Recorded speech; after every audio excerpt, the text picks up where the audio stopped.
Hey, what's going on, everybody? It's Shit Talk Reviews. Glad to be back sitting in the room, legitimately and literally sitting. Yeah, the band is back together. Yeah. Derek, David, I'm John, and here we are. Right. Life is a busy, topsy-turvy thing, and so isn't death, and that's what we're going to talk about today. Lord Dying. That's true. Yeah. So tell everybody what we're talking about today, Derek. Yeah, Lord Dying is a doom metal outfit out of Portland, Oregon. They've been around for a little while, put out some really solid records, but this album, Clandestine Transcendence, is a transcendence for them. They kind of took a concept, and we all really like concept albums here.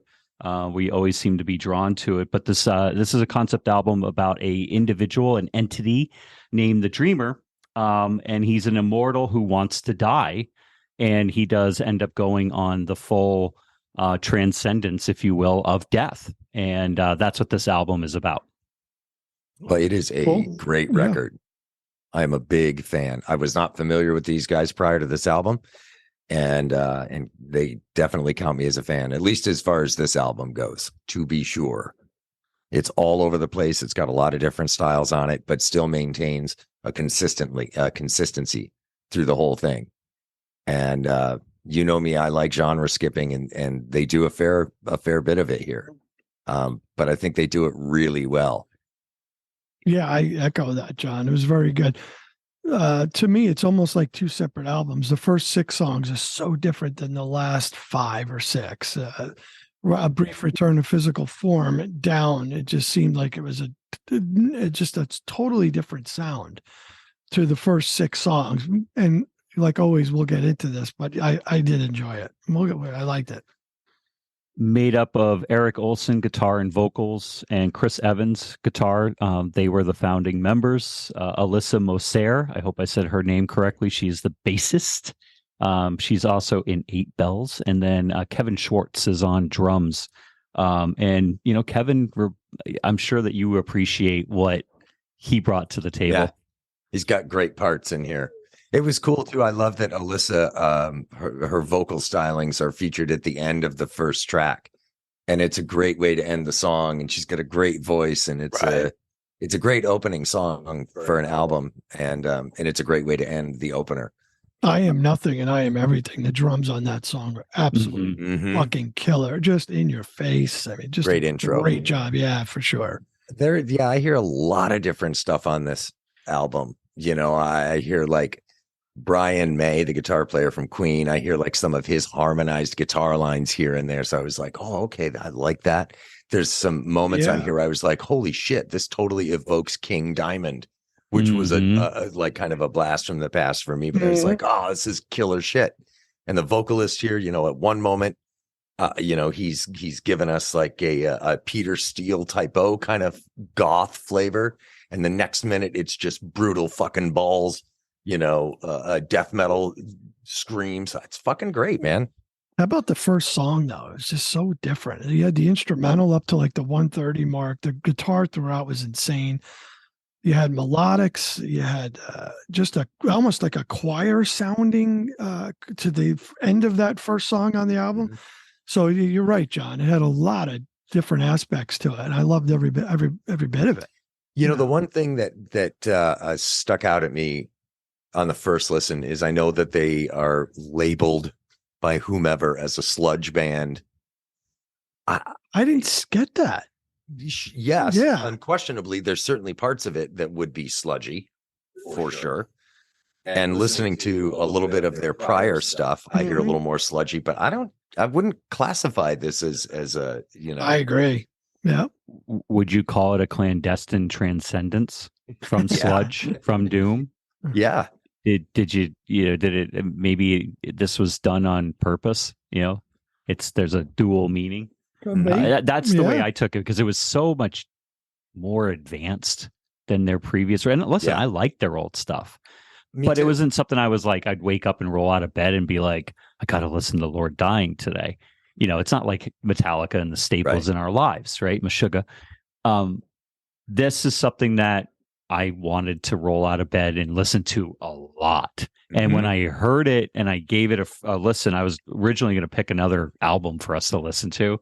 once I got into this, I'm like, no way, this is money, and you guys, I thought you'd eat it up, Yeah. and I think it's edible. Yeah. Did you no think doubt. that the last 6 songs were so different than the rest of the album? Like that break in the album, if I remember right, it was a full instrumental on a brief return to the physical form. So I was like, wow, this is different. That was a right? nice, calm little break after facing the incomprehensible. It was a nice little. It's funny interlude. you say that, John, because I got exactly what you just said. It is a nice break. It's a well-structured album in terms of the track layout. It has a nice movement from front to back, ebb and flow. Yeah. Mm-hmm. Yeah. You guys mentioned some influences. I mean, I heard Sister of Mercy in there, and I hear some Enslaved in there as well, and it's ever so slight hints of typo, but it's definitely the weird goth elements was interesting, but it for me it was like almost like they were inspired by what Pink Floyd does, not necessarily trying to imitate them, but Pink Floyd does this really nice ebb and flow of sounds and trade-off between melody and different noises and sounds, and it keeps you engaged. It's a listening experience. It's an album you want to listen to start to back. It's not a couple tracks that are good and the rest are filler. Yeah. I have played this on repeat for 2 weeks now. And I want to go back to what I said about picking up vibes of King Diamond and a Peter Steele typo thing. I had Primus, some Primus, I thought too. Yeah, I want to qualify and say that I don't think they sound like typo. I don't think he sounds like Peter Steele or they sound like King Diamond.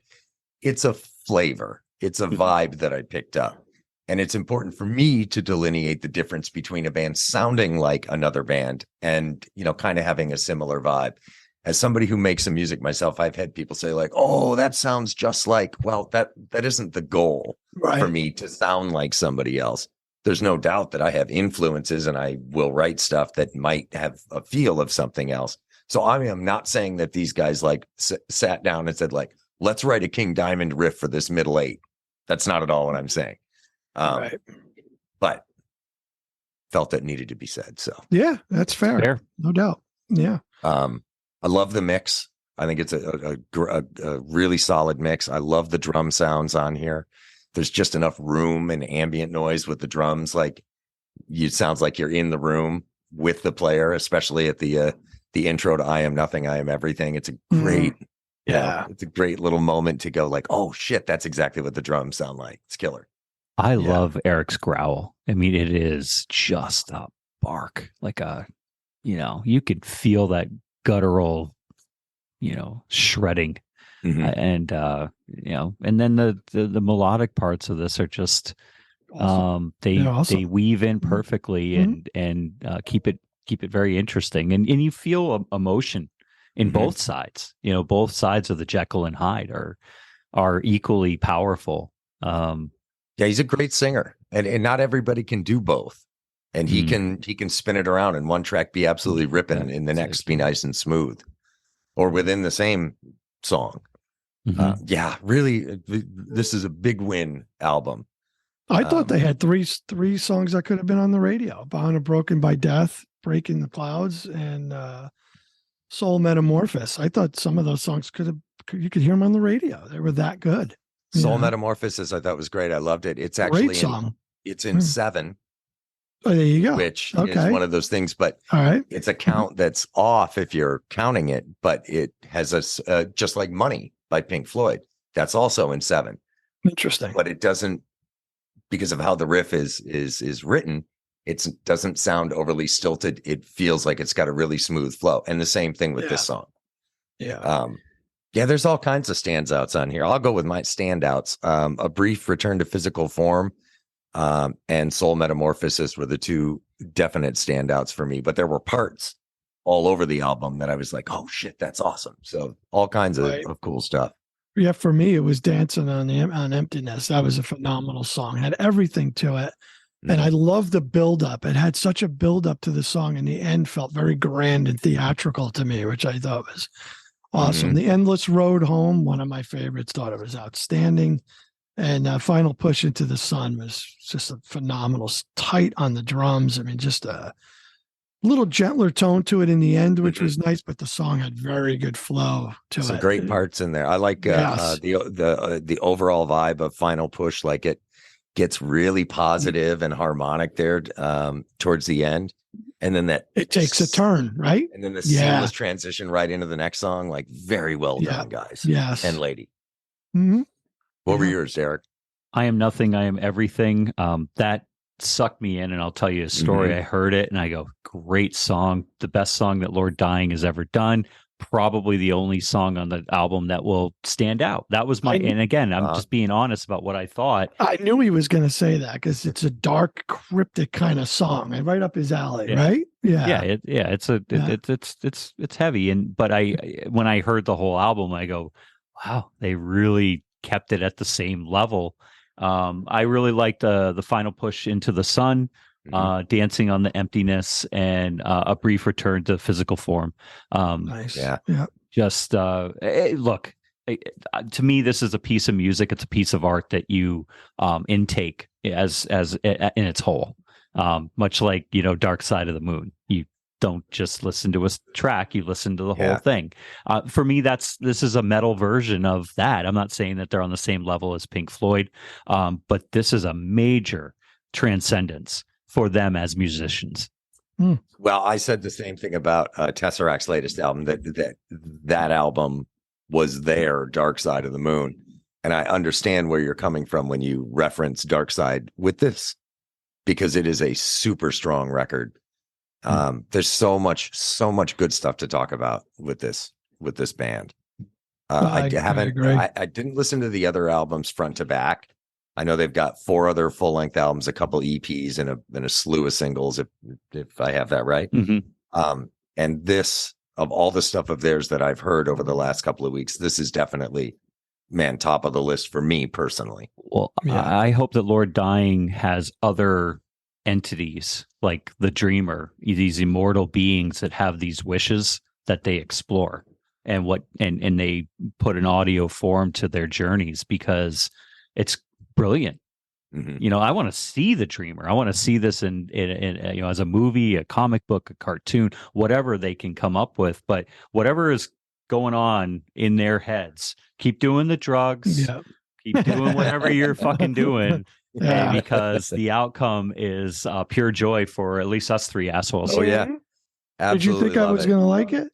I did. Yeah, good. Yeah. I thought you guys would all like this. You came in and dropped I Am Nothing, I Am Everything on me, and I don't know if that was specifically because of that drum intro or not, but I was just like, yeah.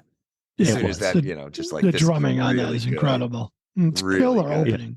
So fun fact, I was taking a bath. I am a connoisseur of taking a bath on occasion.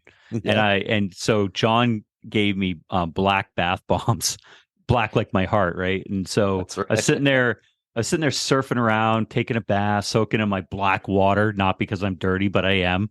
Sure. And I came across this. Nice. And I was like, oh my God. And I held it. I didn't send it to you. Usually I'll send it, to the group, whatever. I brought it in, let you play it. And I'm glad you liked it. I'm glad I chose it. This was a very good pick. I enjoyed it. I really did. Super solid. Do we know if they're touring? I failed to look. You're our tour date guy, so maybe you can find out for us. Because I would love to see these guys live. John, while he's looking for that, why don't you tell everybody about Cavalera, your experience, you and Derek? Oh yeah, Derek and I went and saw Igor Amadeus Cavalera, his father Max, his girlfriend Jackie, and forgive us, I had forgotten the drummer's name. I'm so sorry. But we went and saw Go Ahead and Die in Fort Lauderdale. Yeah, very nice. About a week or so ago. Incredible show. Body Box opened up. They are tour support, and then MRSA, a local support band, opened up. Go Ahead and Die killed it, which is exactly what we expected. Yeah.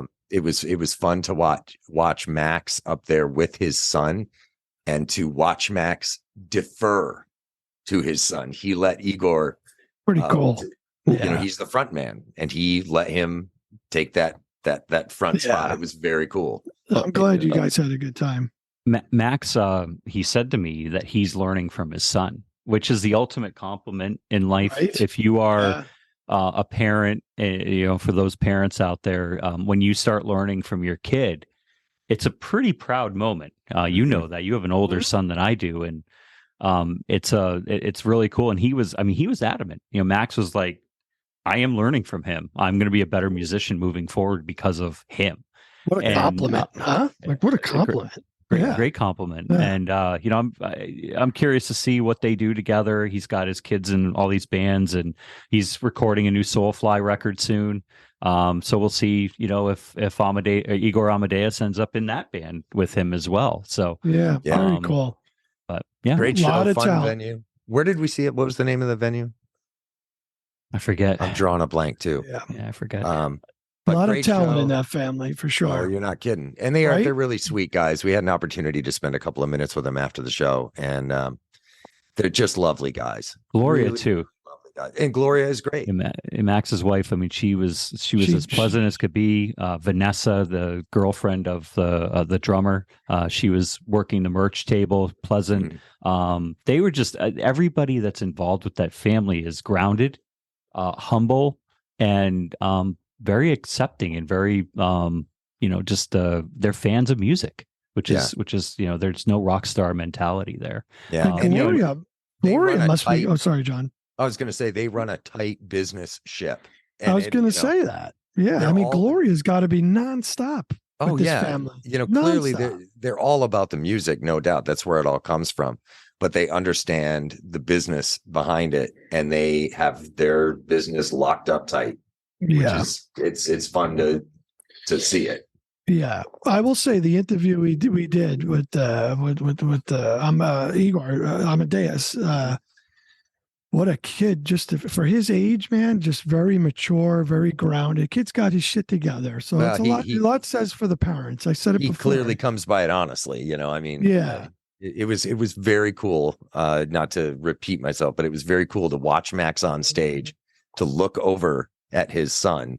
Pretty cool. And watch, you could see the pride. Like, he had a grin from ear to ear as he was watching his son rip it up. And it was very fucking cool. Yeah, I'm glad you guys had a good time. I think it was the second show that on the tour too. So it was still fresh and new for him. And you could see that Max was I said that to him. I said, you must have been so proud. And that's when he said, basically, he's like, fuck you. I'm learning from him. Yeah. Like, forget me being a proud dad. And it was neat. It was a good experience. Yeah. It was very cool. Yeah, it was a great time. And thank you. Derek set us all up for Christmas this year. So it was a great little Christmas. Dave was jet setting. Yeah. He's in his bikini thong at the beach somewhere. Puerto Rico with his new wife on. I was jealous. I wanted to go. Yeah, the paparazzi let me know there was no shaving at all. So there was full 70s push. I got back. I saw the picture on Instagram. I'm like, fuck, man, I want to go. Yeah, good dudes, great time. And we'll get Max on. Hopefully, we get him on. Yeah, love to get both of them on together. That'd be a lot of fun. Yeah. But so, who do we have next? Well, we got to score, John. We got to score. Oh, of course we do. My God, we're jumping all over the place. Way to go, John! You elderly bastard. Sorry, it's been a while. What can I tell you? I get all excited. Happened a little too fast. Sorry, never happens to me.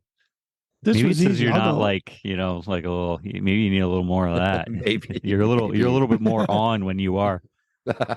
I'll go first. What do we got? The album was spectacular from top to bottom, right from the start, right to the end. Love everything about it. Easy for me. This was an 8.5. Could be a 9. Honestly, it was that good. Yeah. Yep, I'll echo that. I've got it at an 8.75, and I could easily push that up to a 9. It's such an enjoyable listen. Yep. The performances were great. The production is solid.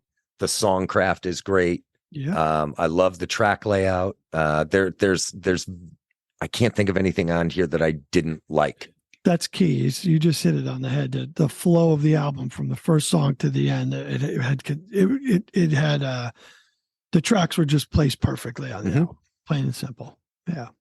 Papa D. Especially the intro, the song. Yeah. So when I want to buy a vinyl, and we all know, because we're old enough to know, that when you hold a vinyl record, you're getting the full art, the full experience. You can look at it. It's big. It's not a little CD. It's not a little tape. Usually when I want to do that, that means it's a 9+. And so this is a record that I'd like to buy on vinyl. Probably will. So I'll give it a 9. Nice. Good, yeah, Well, we're right early there in the year, and it may be bold to say this, but this is a definite contender for top 10. Certainly at this point, but it wouldn't surprise me moving forward through the year to have it remain there, because I think it's a great record. I think they should be super proud of what they did, because it's awesome and it's a lot of fun to listen to. Yeah. So I loved it, Derek. Very good pick. Excellent pick. Thank you for introducing it. Yes. So who's next? I don't even know. I've lost count. That's me. And lay it on us. This is going to be quick and simple. So we're going to do Ministry. It's a single. No. Quick. Quick and simple. Ministry. They got a new album coming out March 1st. They got 3 songs. It's going to be real easy. BDE, Big Dick Energy, is what we're going with here. And they got some singles that were out, 3 of them. So go check it out. It's good. We'll talk about it. Nice. And then in March, when the album comes out, maybe when I go again, we'll do the whole album. Tell you what, I will go and see if I can find a streaming version of it from the media, and see if we can do the full thing. So let me look into that tonight. That'd be great. Yeah, that'd be great. Awesome. Yeah. Well, that'll be good, because it's Ministry. They just haven't put out a bad one yet. Yeah, just real quick, Jurgensen, he's confronting toxic misogyny, violence against women, and he's got oil companies. He gets very political. He's got a lot of shit going on here. Al's got something to say. He doesn't like rednecks. Yeah, and this will be their 16th album come March 1st. So my God, and I hope you guys like what they got out so far. It's good. Love it. Yeah, I've loved every song so far, and I love Thieves and Liars. Yeah, Murderers. Mind is a Terrible Thing to Taste is a great album, and a great album title. Yeah. Well, Jesus built my hot rod. That's right. He did. Yeah. Actually, I'm gonna let Derek pronounce this, because that is the album right there. That is what it's called. Hopium for the Masses. Hopium for the Masses. Yes. And the Just Stop Oil single that we did a couple of months ago was a solid track too. Nice. Cool, man. Well, always a pleasure, fellas. Can't wait to do the next one. And take it easy. Show the pipes, Derek. Show them. You got a 9 today. Show them.